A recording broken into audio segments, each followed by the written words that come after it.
November soybeans closed lower after setting a new recent high earlier in the day. In fact, the November beans got up to the highest level that we've seen since July 26th.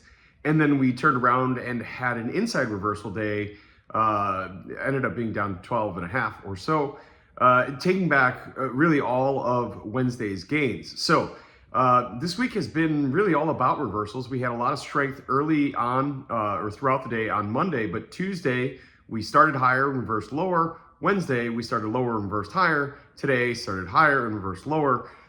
So really this sort of volatility makes you wonder if we are nearing a near-term high.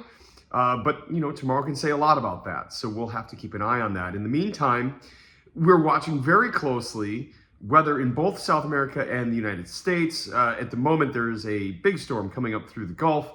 We're worried about some high winds and maybe flooding damage over the course of the next couple of days for any unharvested soybeans, specifically in the Delta and the Southeast.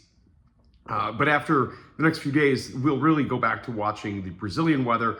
There is concerns about Brazil being too dry. The Brazilians prefer to plant when there's soil moisture, so it might be delaying planting, and the longer that planting is delayed, the more likely that the export window for the U.S. Could get extended. So we're watching that really very closely. And speaking of export window, the weekly export sales for the U.S. were within trade expectations at 1.575 million metric tons.